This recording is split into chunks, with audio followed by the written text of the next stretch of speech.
Welcome back, ladies and gentlemen, to another episode of Just Be.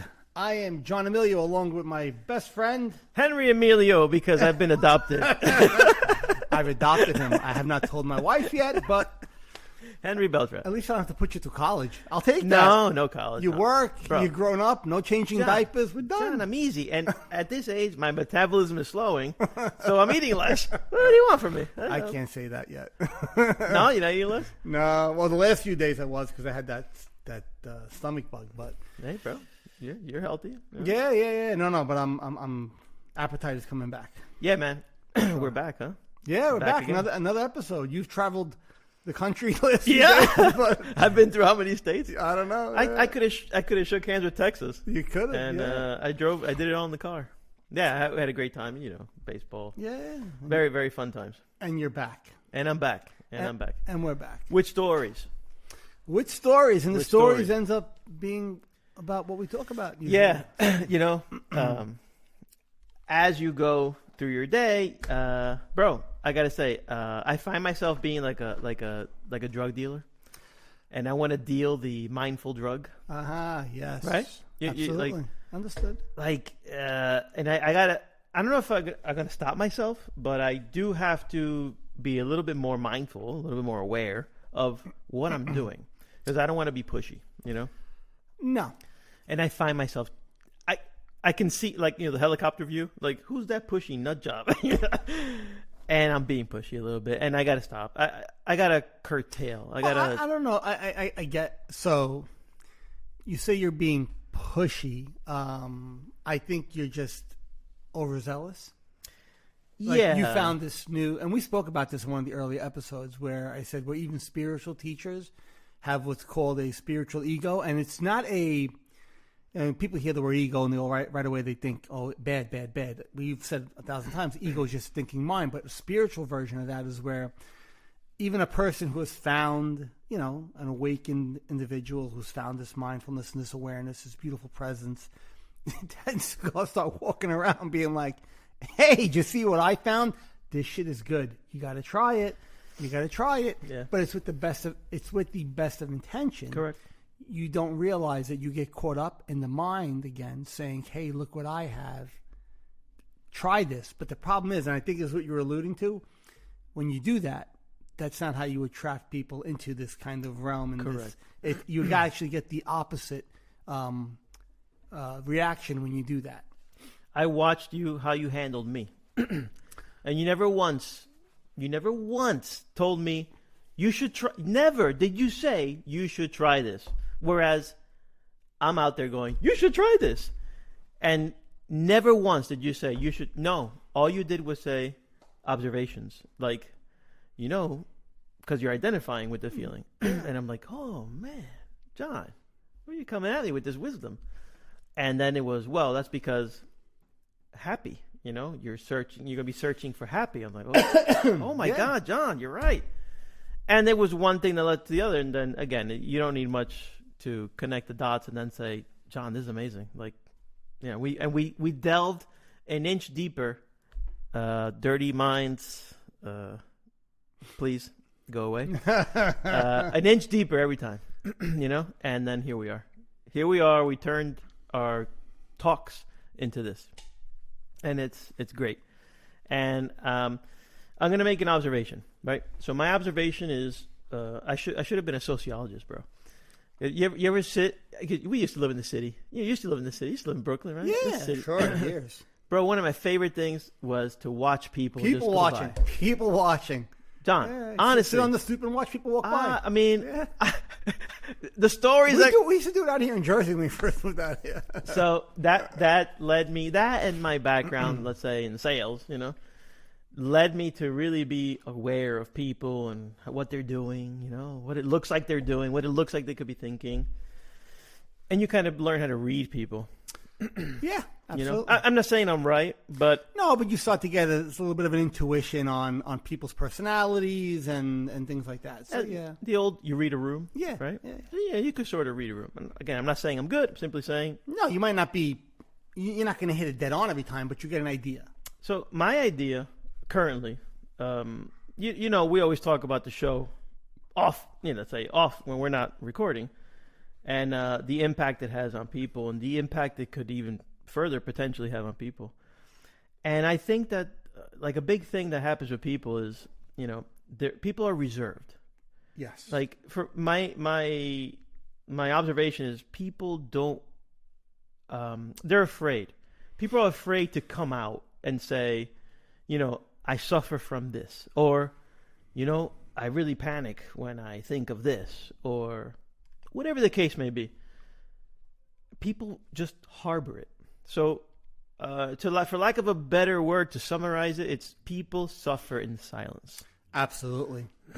And, there are some very traumatic events in life that, you can go through, and you suffer in silence. And I don't know if you do yourself any favors, but by suffering in silence? Right.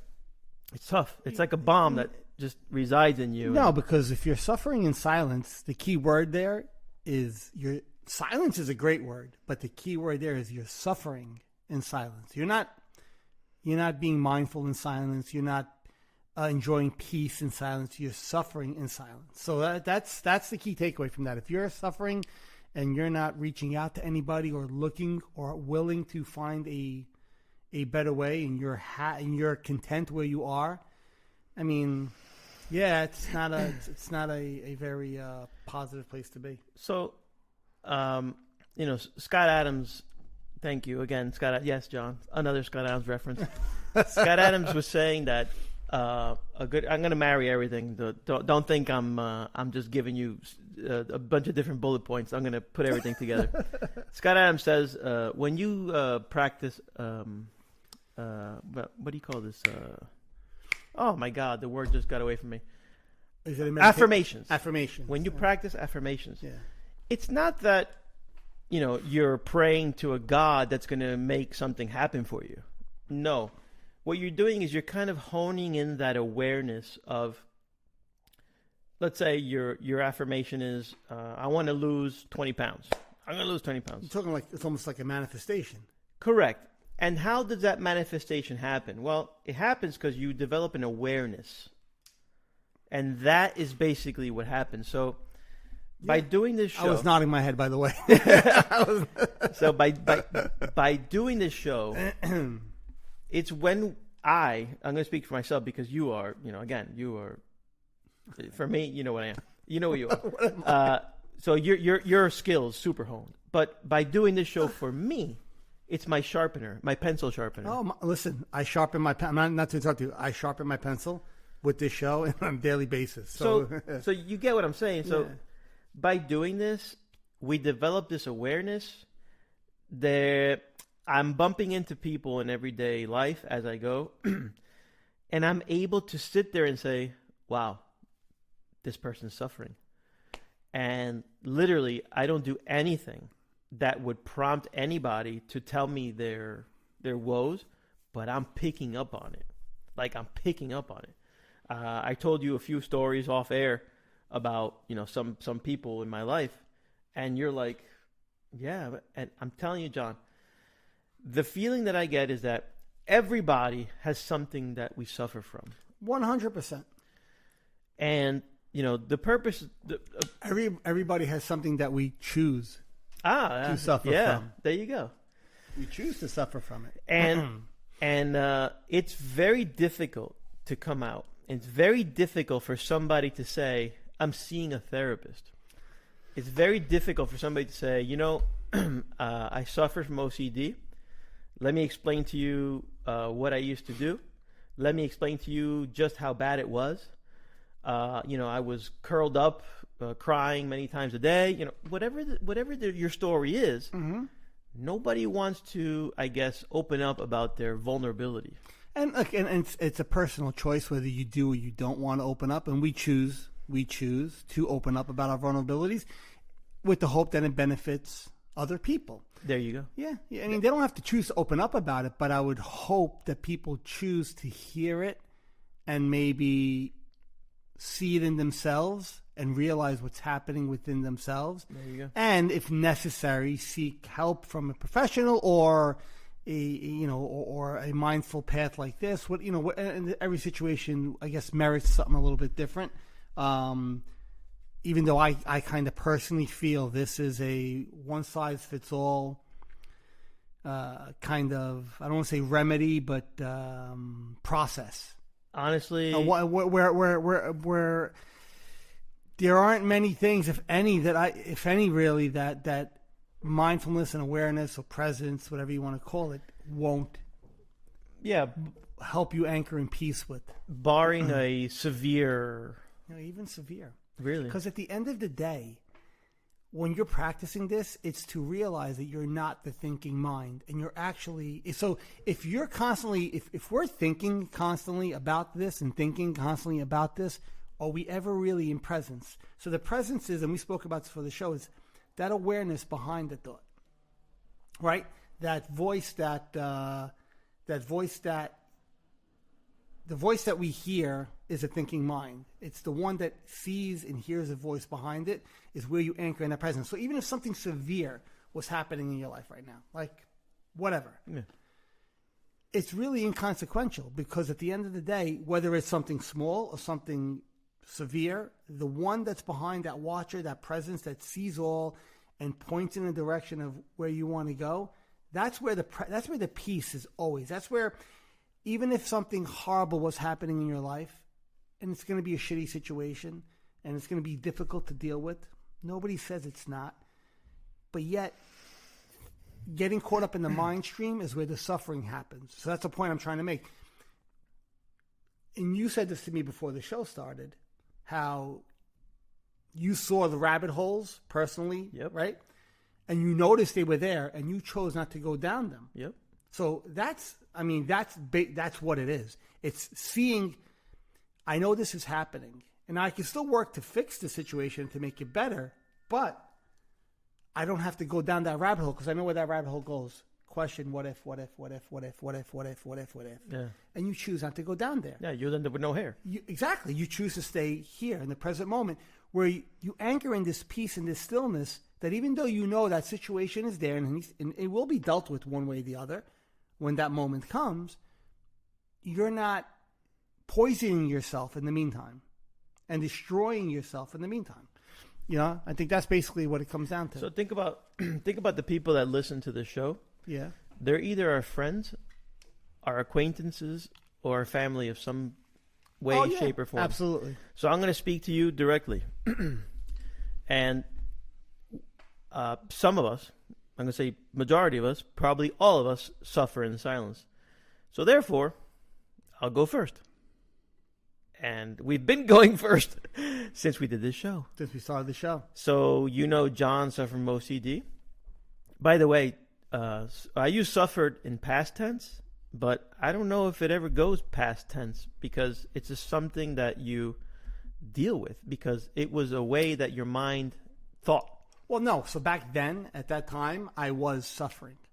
Oh, perfect. I was suffering. Perfect. That's a great way to... In that moment, when that happened, I was suffering, because my choice, I didn't realize there was another one, was to suffer. I didn't realize. I was suffering, but not realizing I was choosing to suffer it. So even though, we said I suffered. Perfect. Yeah. Okay. So now I'll make that distinction now. So it's true that you suffered, past tense. Mm-hmm. But does that mean that same mind doesn't want to continue its pattern? Because it wants to continue it. Oh, but, yes. Right? Yeah, you see, so the thought patterns that you've learned, the behavioral patterns, the neural pathways that you've made and connected, how these thought patterns will happen in our brain, and I don't understand any of that. But that takes time to really rewire, so thought patterns maybe change a little bit. But no, that's not what you're looking to change. You're looking to change your response to that, and that is what you hone, and that's where you start choosing not to just follow them anymore. So they don't go away necessarily, if that's what you're trying to get to. That's what I was trying to get to. Yeah, no, they do lessen immensely as you go on. Yeah. But when poked the right way, it takes them a millisecond to come, oh, did somebody call me? Yeah. Remember me? Exactly. Like, you remember you poked the bear once, hey, I'm still here. Yeah. I've been in hibernation, but I'm still here. Then it's just a matter of, I know you're still here, and then you just carry on again, and that thought pattern tends to, simmer itself back down. But it doesn't take much to come up. Now, if you engage it when it comes up, you'll fuel it, and like we said weeks past, you put on that highway and you're gone. It just takes off. Yeah, it takes off.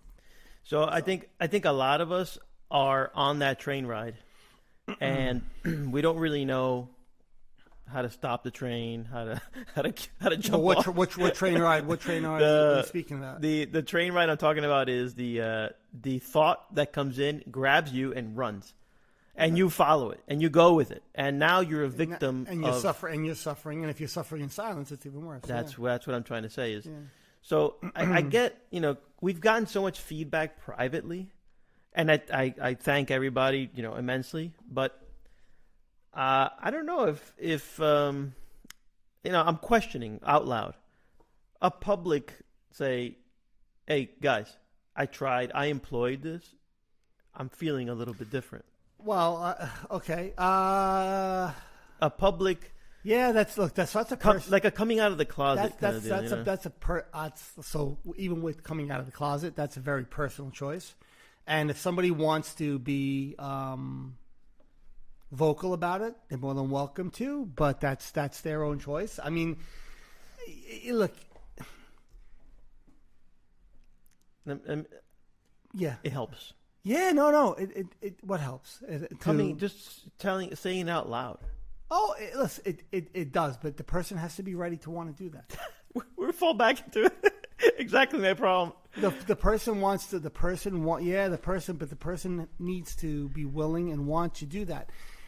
My hope is, and I should say our hope is that if they are suffering in silence, they don't necessarily have to come out onto Facebook and say, "Hey guys, this, that, the other thing I'm doing this," because I see a lot of that on social media where people post their deepest, darkest secrets, and I do a lot of advocacy work on Instagram, or I used to. I've actually slowed down now because I've been doing this and with the writing the book and just other stuff in general.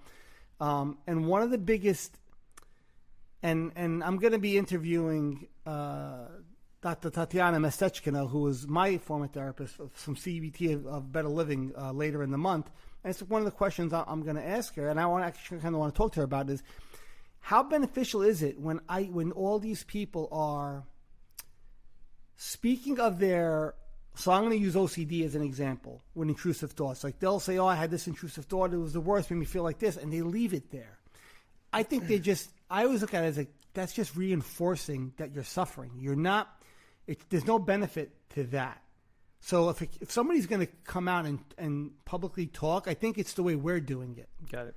Right? It's not just structured, but it's with a point. There's a purpose. There's a purpose. Not just getting it out there. It's not just say, "Oh yeah, I had intrusive thoughts about this, and that also, and they were the worst." Blah blah blah blah. And I'm not saying blah blah blah in a bad way with that, but just to fill in the blanks. It's that can be, I think, a lot less beneficial than you would think it is, because if you suffered from OCD or even anxiety, all you're doing is reinforcing that thought pattern by doing that. It's almost like you're coming out to say, "Hey guys, I have this too. I have these thoughts too. Anybody else? That's reassurance. There's no benefit to that. In my mind, there's no benefit. In my experience with years of working with skilled therapists and following skilled therapists and reading articles, reading books, working with spiritual teachers, there's no benefit to that, because you're looking for somebody to tell you, "Hey, yeah, me too." Okay, that's great. Yeah, me too. But now what? Because the me too doesn't solve your issue. It's just being part of a community is different. So the OCD community is phenomenal, right? Mm-hmm. It's phenomenal. So this isn't like to say that community, no, that OCD community is phenomenal. It's sometimes when I see the people who are just posting things, looking for reassurances, and they're getting them from other people, there's more harm than benefit there. The community itself is phenomenal, whether it's anxiety, there's anxiety advocates, depression advocates. That's phenomenal. There should be more of them, right. Tons more of them, because the more people, the advocates who put the work out there, who are doing this work, are the ones who are doing what we do. They're coming out and they're saying, "Hey, this is what I experienced, but let me tell you my path. Not just, let me just tell you what's going on today and how horrible it is. Let me tell you my path." Like they almost give you a ground a plan to follow to say, hey, listen, I started here. I went through that. Now I'm here. Let me show you how it happens for me. You could relate. Maybe it resonates with you, right? I'm not here to tell you everything's going to be okay. I'm here to tell you it's possible with the work and with this, that, whatever the situation might be. So coming out, there's ways to do it. I think like what we do here is, again, with a purpose. Like we bare our souls for a purpose. We're not baring our souls because I want somebody to come back and say, hey, yeah, me too. So it makes me feel better. Only because I don't. That's a very short-term benefit. That reassurance of somebody telling you, hey, yeah, me too. While it's great because you have a community, but that's a very short-term benefit for you. The larger benefit is now actually doing the work beyond that. So if somebody wants to come out, by all means, they're more than welcome to always. Or if they want to speak about it, or if they wanted to come on the show and speak about it, I would implore them to. But I always say, have a reason or a purpose to why you want to. And you'll notice if the purpose is to get reassured, and you're going to know right away because you just want somebody to make you feel better in that moment, there's not going to be much of a benefit for you there. Yeah, you'll know there's a community there for you, but there's not going to be much of a benefit. I think the real benefit comes from doing that with a willingness to say, okay, where do we go from here? Is there a direction? Like, let me, and that takes work, willingness, and a lot of ugly places you're going to have to walk through probably. But I think you helped me clarify exactly the feeling I was feeling, because I think when I say for me going first or coming out, it is basically what my ailment or what I experienced, right? What my devil was, right? Which is anxiety and depression, but first and foremost, anxiety, and how this process, mindfulness, has helped me tremendously. Like, I don't know if there's a lot of people that would even tell you that they have anxiety. Simple as that. Like, I don't even know if they would come to terms with, I have anxiety, therefore, let me try this mindfulness route, and then say, guys, I have anxiety. I discovered mindfulness, and my anxiety is manageable. It's something that lets me live a very nice life, even though there's a bunch of turmoil. But, man, like I was telling you before the show, when you said to me, you can see the rabbit hole, but you have the tools. You have the choice not to step in it. You can actually look at the rabbit hole and say, hey, look, there's a rabbit hole. Lord knows I don't want to go in there because, man. What's the benefit to it? All I do is rack my brain and get older. and by the way, the rabbit hole isn't trying to logically solve a problem like that's on hand at this moment. That's not the rabbit hole. The rabbit hole is the worries, the fears, the what ifs. That's the rabbit hole. If your questions start with I'm worried, I fear, and what if, those are rabbit holes. That's a rabbit hole. That's where you go down, because every what if gives you another what if. The next what if comes up with, well, what if this? All right, wait, but what if that? John, you know. But what if then? You know your OCD stories? Oh, yeah. Okay. You know how some of them lead you to incredible places? Like, when I say incredible, I don't mean good. I mean negative. I was giving you the sideways. Yeah. You went, John, I mean, I've had anxiety attacks where I'm homeless with my kids on the side of the road on the cardboard box. Yeah. You know, that's where I've gone. You know what I mean? Sure. You know, food pantry, like begging. I'm openly telling everybody out there what my mind has gone through because I feel so strongly about what we do. And again, I have to calm down with that, because I told you what I do now. It's like I'm an aggressive advocate. You're an aggressive spirit. Yeah, you just because and I think it's just your. So what's kind of happening a little bit with you is you're by nature, you're a very helpful person, as I was, as I am, but I was back then also. And when that happens, your first reaction, because this is the way you are, the thinking mind comes in and goes, we need to help people now. Absolutely. We need to help everybody. John, this is phenomenal. We need to help people. How do we help people? Let me tell you and you about this. you don't realize that all that happened was your thinking mind came back in, aka the ego, So good, John. and said, "I'm going to make this like my identity now. Now look at me. Oh, now man. look what I've become. Now, guys, let me tell you, guys, don't understand. You guys don't realize this, bro. This is awesome. It's difficult. Like, even if you're having the worst day, like you can still find peace. Let me tell you about it. Wow. Yeah, so that's exactly what's happening. But again, you know what they say? Your natural trait is to be very helpful. Yeah. So that's why you're doing it. You're not doing it from it's not coming from a egoic, when I say egoic, No, more like not at all. conceited or I'm the best. It's more like I want to help so bad. And I was like that in the beginning. Yeah. So the same way you were, I had the same issue. It lasted very shortly because as I started doing that, like realized I was doing that, I was still learning from another spiritual teacher I was working with, and like almost like, oh crap! I'm like, I'm doing. I didn't even realize what I was doing. I was like, this whole thing, spiritual ego, just came in all of a sudden. I'm like, wow! And I started to, by practice, realizing the way I get people to maybe see is to attract them to me. And attracting them to me is by just being this mirror for people by, like you said before, the things I say to them, how I respond to something somebody says, right? Maybe a small little hint or a small little insight here. And that's it. But not, this is what you did wrong, this is what you did right. And then it's never about that. It's No, for me, it's I mushed their face in mindfulness. You know what I mean? Like you got to listen to the podcast because I'm telling you, a few episodes. I think that's a lot. I think a little bit of that is you're proud of the podcast, as I am too, right? And I've told people about it, John, I'm proud of the podcast. Yeah. But I want people to experience what I'm experiencing. They have to want to experience what you're experiencing. Yeah. They have to be willing to experience what you're experiencing. Yeah. They can't experience it just solely because you or I or anybody tells them to. Like, and sometimes for them to experience it, there's a lot of hard work and depending on their situation, a lot of, uncomfortable feelings that they're going to have to allow to be there to go through it. So it's not like, hey, do this and you feel peace and great. It's I told you I ran into two friends with two separate stories, both of them troubling, and I see like mindfulness.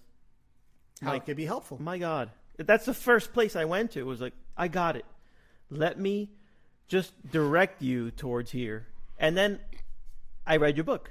Because I was finishing, yes, ladies and gentlemen. The reread. This is what we do. The reread that he had to do after my editor finished. As I'm reading John's book, I'm like, jeez, reminder, be a guidepost. Be a signpost. Don't be a musher. And then I'm like, bro, this is so powerful. I wrote it down. And I wanted to bring it today. To the podcast. Yeah. I wanted to bring it here today that I can't wait for all of you to read John's book.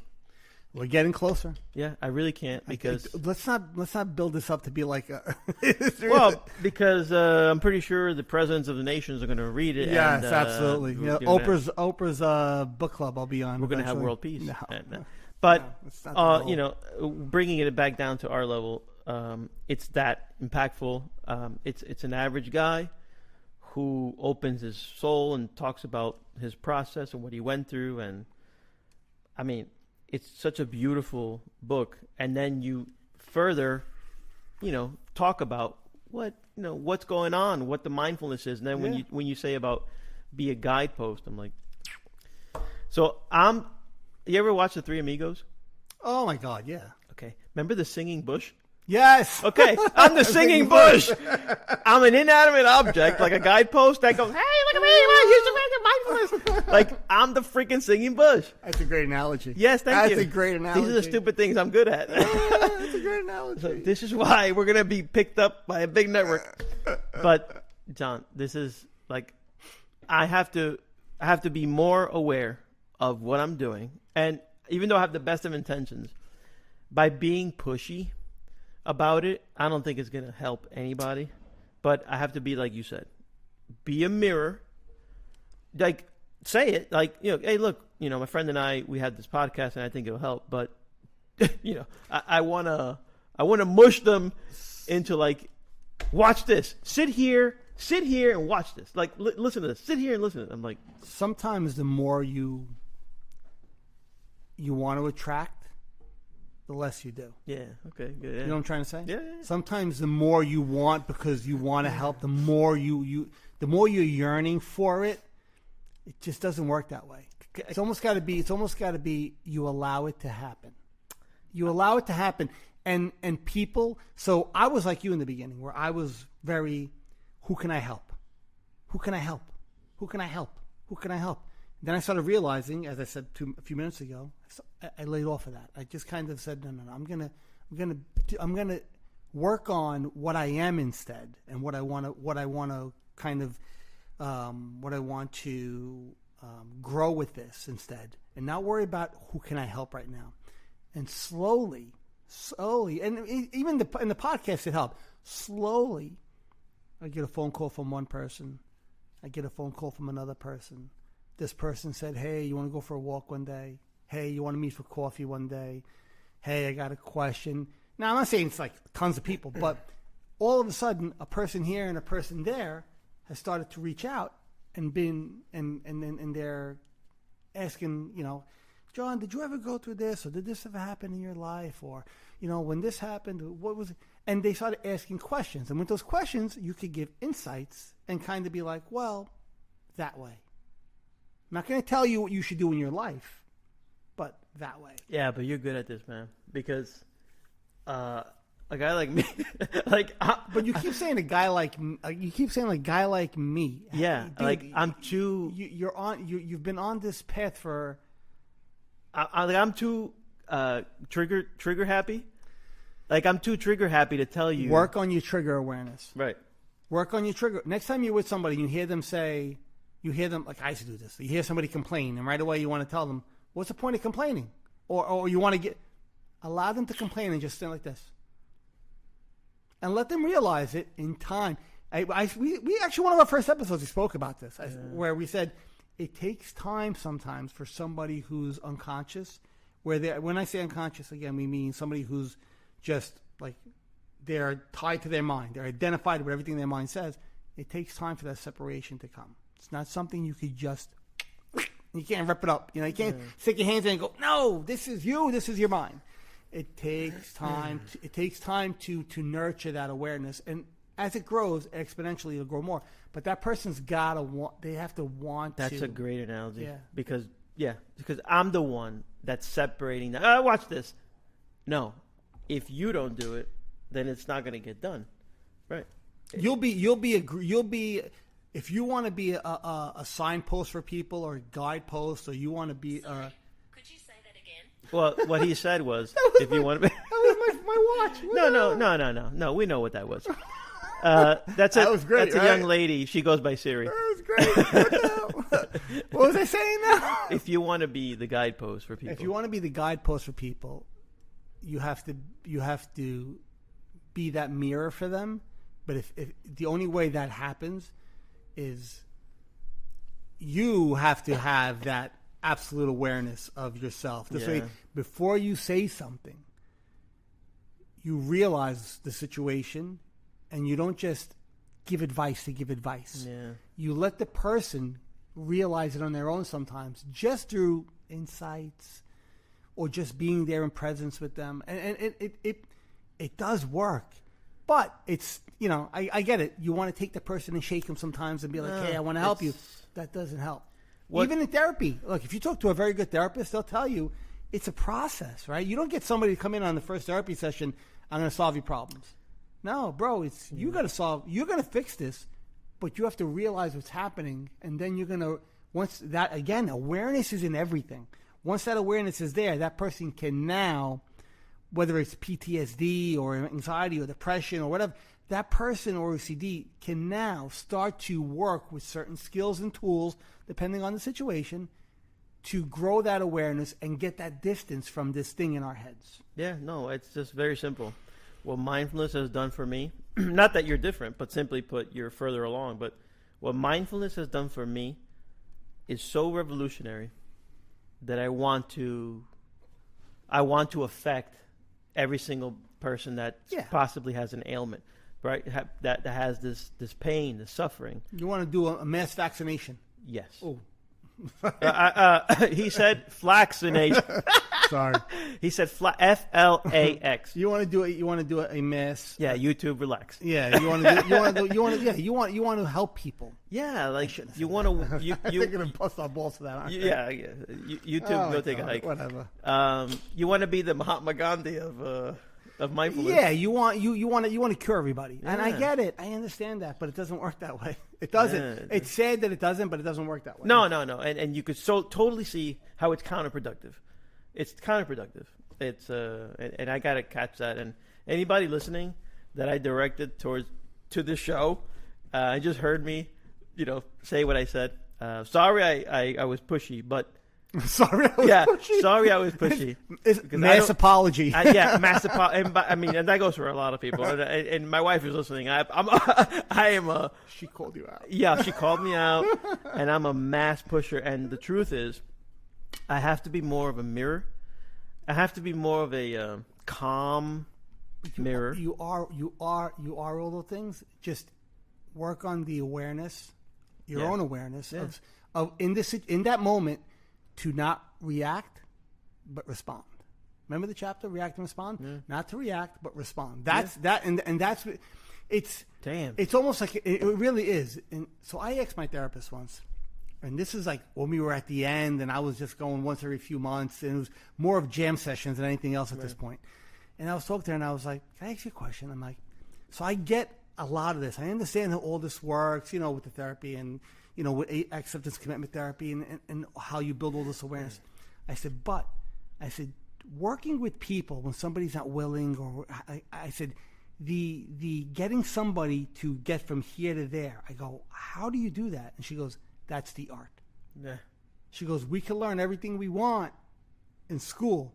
She goes, but the art is how you deal with the person. Yeah, she's not kidding. No, that's where the art. That's it. And when we say the art, it's the finesse of it, right? That's- how you and Art is yeah. correct. So a spiritual teacher, when they'll say, I'm gonna reflect and show you in me how you should, the direction you should go, or things like that, or be a signpost for somebody.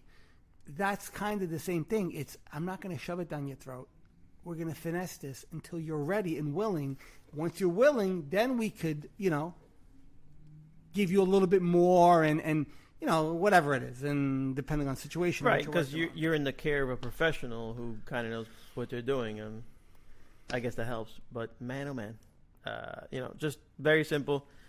We're in love with this thing, mindfulness. Yeah, absolutely, man. It made a difference in both of our lives, and I hope we've splattered some mindfulness, at least to be inquisitive about it. To No, I don't hope. I know we have, just Right. because people I've spoken to, you've spoken to, yeah. people are coming back and listening every week. So I know that we have, and that's very encouraging, and I'm ecstatic about that. I love that's happening.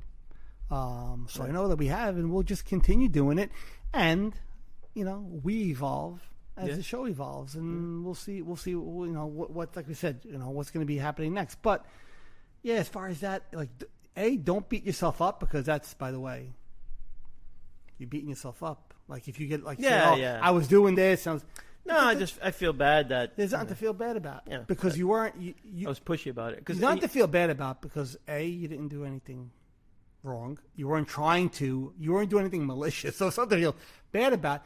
You were eager. You were very eager, and your mind literally jumped in front and said, "I'm taking this, Henry. Let's go." No, I can tell you exactly what I feel bad about. My effectiveness.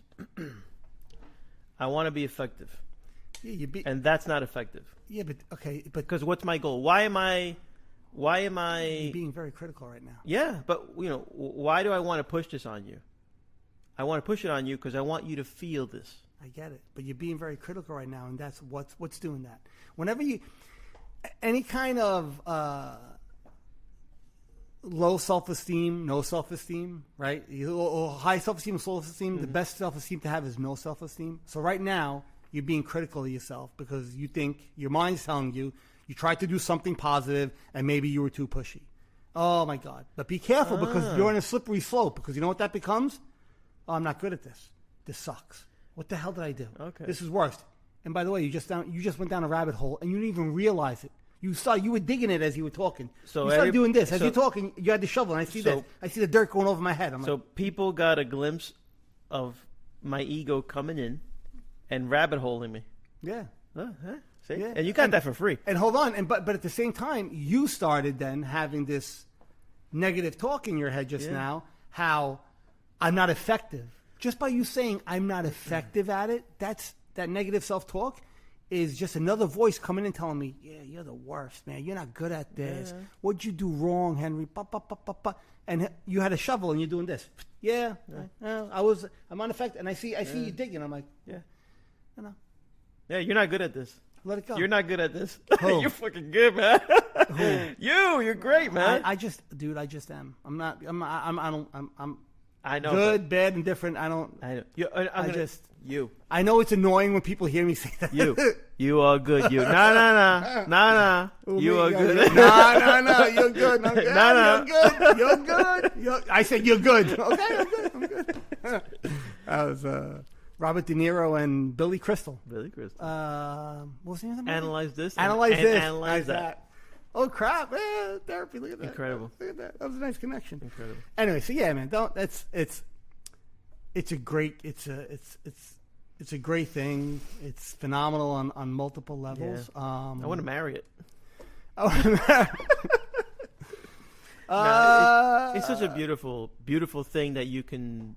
It's a skill that you would never think you'd be capable of doing, but you certainly are capable of doing it. You are capable of doing it, and remember, just because you start it and you start to maybe see benefits of it eventually, whether through meditation or through just mindfulness or acceptance, or by whether you're in therapy or if you're working with another spiritual teacher or you read a great book like The Happiness Trap by Dr. Russ Harris, all these things are going to give you insights. Just always be aware it's an ongoing journey. Right? So there's no end game. That's right. Yeah. Right? So sometimes people get this is where I think where people who've been on the path a little longer or maybe have more experience, but they've done the work, right? They've worked on themselves. They've gone deeper. They see that it's an ongoing journey and there is no end game. It's not about reaching a destination. It's not about becoming this. It's about continuing this journey. Yeah, it's the equivalent. And when you do that, there's a flow, and that flow doesn't stop then. It just keeps coming. No matter what happens in life, that flow just keeps coming. It's the equivalent of healthful eating as a diet. Not, hey, I'm doing a diet, and you lose 20 pounds, and you go back to eating the same crap, so now you gain. No. You're always on. Yeah. Right? You're You always eat healthy. on. It's a change of lifestyle. They Right. say, right? When you go There on a you diet, go. they say it's a lifestyle change. That's it. This is that too. But by the way, this will even help with that. Yeah. No, John, it's everything. I'll admit it. I choose to eat potato chips once in a while. Well, yeah, I mean, I mean, I'll look at them and I'll go, yes, my mind knows. My inner awareness will go, those aren't healthy. And I'll go, I know, but they taste good and I want one. I don't care. So, I mean, we all get to make choices like that. That's it, yeah. It's not about being perfect. It's about making the conscious choice that works for you in that moment. And it's beneficial for you in that moment. You know, it's I think you're doing great. I think you went a little. I think you were beating yourself up a little bit here. No, but you didn't need as to. we started the show, because I'm hyper aware, I become now sensitive to. This person has problems. This person could use mindfulness, and you want to help. right? That's it. You want to help, so you help.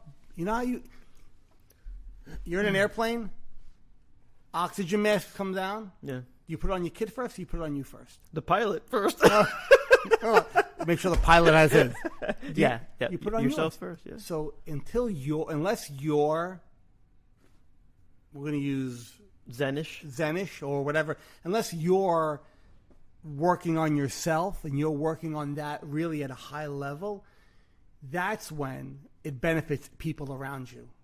Because once you do that, you change as a And the individual, you start leading a different life. You start being a different, even though you're the same person. Like I said, like me personally, like anybody, like we go out to dinner, I'll have the same dumbass conversations we had 4 years ago, right? Or 5 years ago, or 10 years ago. That doesn't change.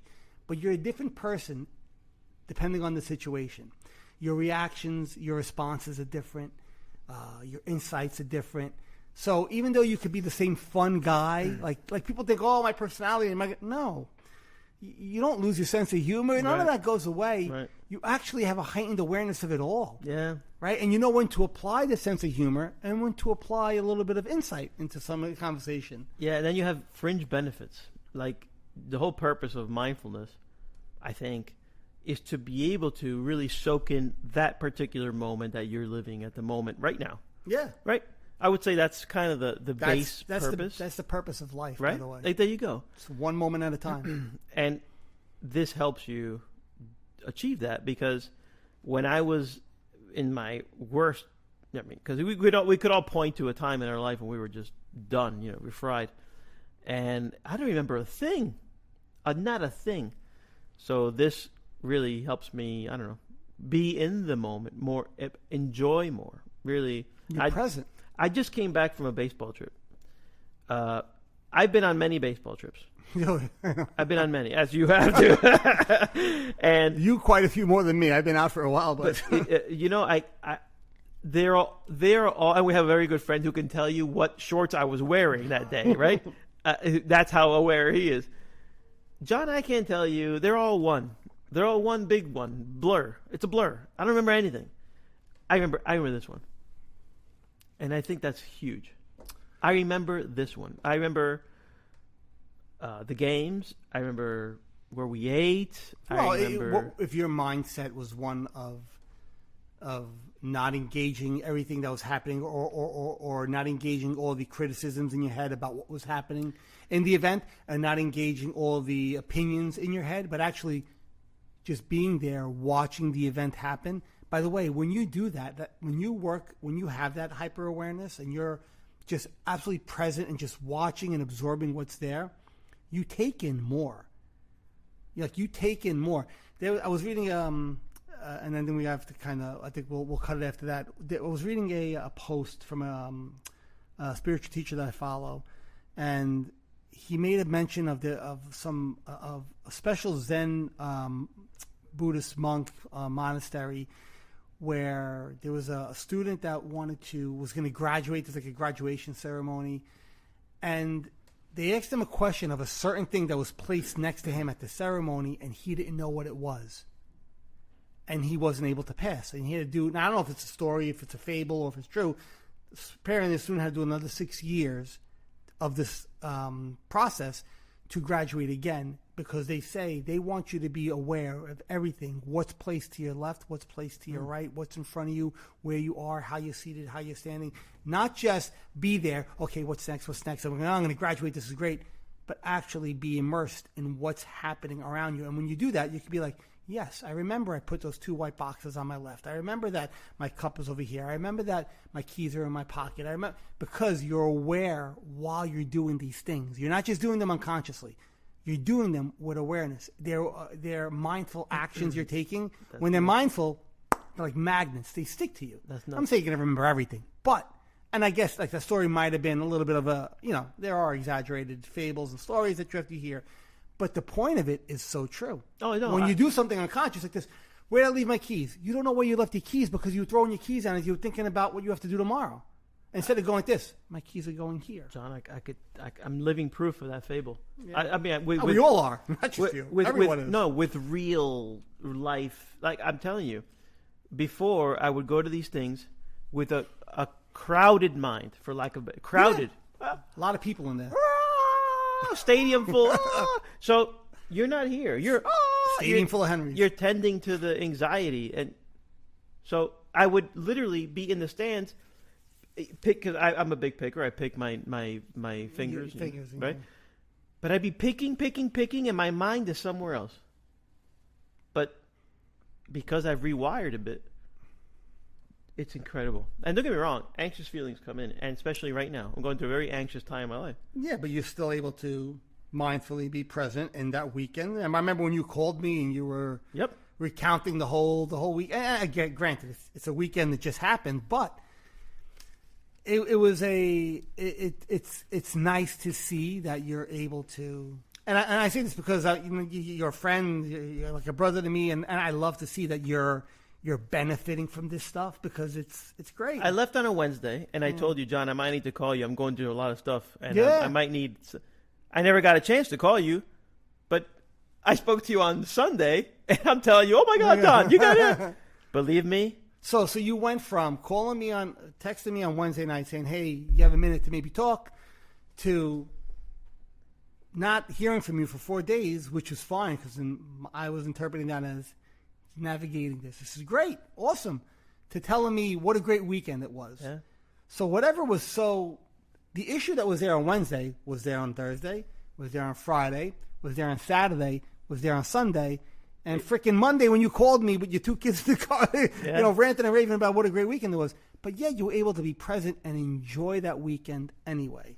Because no matter what happens with that situation in the future, that weekend, you were present there, you enjoyed it, you were in the moment with your kids. That's what life's about. And nobody could ever take that away from you. No, but imagine every moment could still be like that. That's amazing. No matter what's happening, you could be present in that moment. And I'm not saying every moment's enjoyable, guys, but But you have a choice. you have the choice to be present in those moments. And when they are great moments, you absorb it, and then it's over. And now we move on to the next moment, and we be present in what we're doing now. Amazing. So that was great. Great work. Oh, well. All right, we're going to do this. Take you in again? Take us down? Take us in? Yes, let's land the land the crazy helicopter. Let's land this crazy jet. It's like a bachelor party plane up here. All right. Okay, everybody. Thank you again for listening to us this week. And as we always do, after all the gibber and jabber and What? the gibber and jabber that comes out of our mouths, and your minds are processing things, let's take a few moments here to work on everything we kind of speak about. So if you're seated, please, like as always, just be mindful of your posture. Close your eyes. If you want them open, that's fine also. If your eyes are open, just kind of gaze, but don't lock in on anything specific. Start by taking a couple of nice deep breaths. We like to do the 2 second on the inhale, 2 second hold, and the 2 second exhale. Excuse me. So let's start.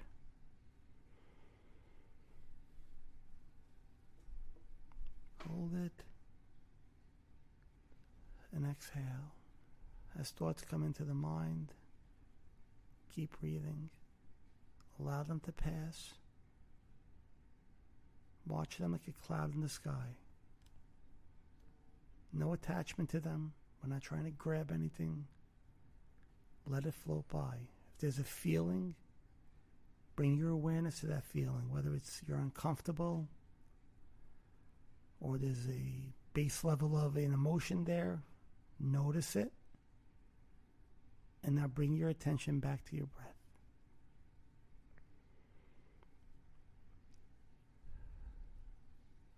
By noticing that emotion or noticing that feeling, that's how you work that awareness. Or noticing that uncomfortable feeling in your body.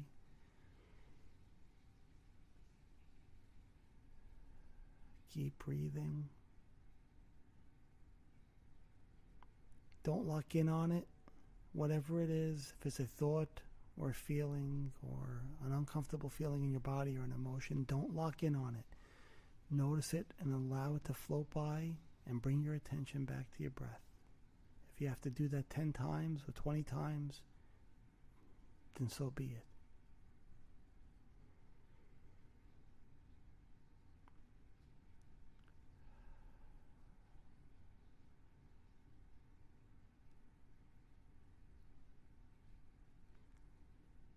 Take a few more deep breaths.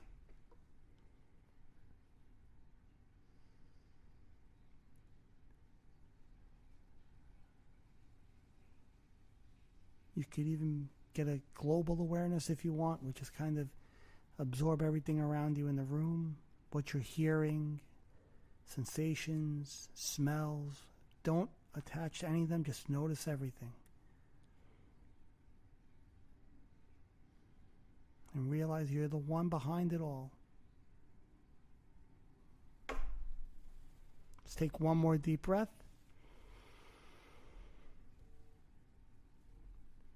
And exhale. Slowly open your eyes. If you want to sit here for a few minutes, guys, I always say that's a great idea. After I meditate sometimes, I'll sit there for just a couple of minutes and just kind of gaze around. And that's it. That's all I got. I don't know. I have nothing else. Nah, I'm done. it's a beautiful thing. I'm done. It's a beautiful thing, guys. I don't know. Well, I promise if we run into me, I'll be a little less aggressive. He won't beat you up this time and take your lunch money. So, Well, all right. thank you all for listening. Yep. Much love, everybody, and we'll catch you next time. Peace out. See you. Later.